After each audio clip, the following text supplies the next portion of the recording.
ত্রয়োদশ জাতীয় সংসদ নির্বাচনে প্রার্থিতা ফিরে পেতে শুরু হয়েছে আপিল শুনানি। রাজধানীর নির্বাচন ভবনে সিইসির নেতৃত্বে পূর্ণাঙ্গ কমিশনে চলে শুনানি।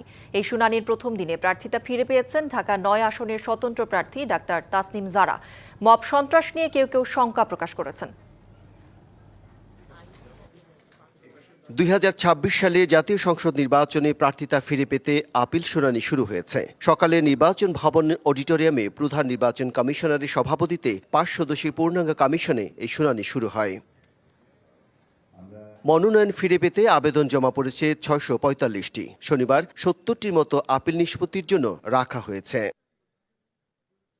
শুনানিতে প্রার্থীরা নিজে কেউ কেউ আইনজীবীকে সাথে নিয়ে আসেন। মব সন্ত্রাস বন্ধ করতে না পারলে নির্বাচন সুষ্ঠু হবে না, এমন আশঙ্কার কথা জানান অনেকেই। জানতে পেরেছি যে অসংখ্য জায়গায় রিটার্নিং কর্মকর্তারা কারেক্টেবল মিস্টেককে ওনারা কারেক্ট করার ট্রাই করতেন, কিন্তু মবের কারণে করতে পারেননি। তো নতুন এবং ফিরে আসা গ্রাহকদের জন্য নগদে চলছে ক্যাশব্যাক সহ প্রতিদিন হাজারো উপহার জেতার সুযোগ। হবে আশা আর ফেরা, সারপ্রাইজ সেরা।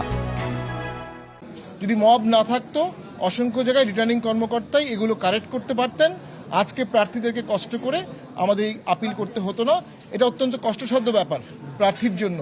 আমরা এখন স্বতন্ত্র প্রার্থী হিসেবে নির্বাচনে যে মার্কা সেটার জন্য আবেদন করতে পারবো। আমরা সেই প্রক্রিয়ায় আমাদের পছন্দ ফুটবল মার্কা, আমরা সেটা নিয়ে আবেদন করব। তারপর নির্বাচন কমিশনের সিদ্ধান্ত থাকবে। We are very careful. আমরা সবই সত্য তথ্য দিয়েছিলাম, কিন্তু নির্বাচন কমিশন যারা তথ্য করেছে তাদের অনীহার কারণে আমাদের আপিল করতে হতো। পূর্ণাঙ্গ হলফনামা দেখানোর জন্য তখন রিটার্নিং কর্মকর্তারা আমাদের পক্ষে রায় দিয়েছে। আপিল নিষ্পত্তির জন্য শুনানি চলবে 18 জানুয়ারি পর্যন্ত।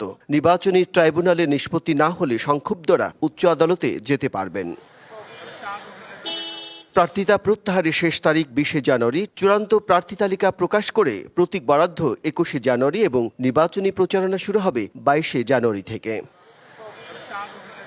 Bijan Kumar Das, DBC news, Dhaka.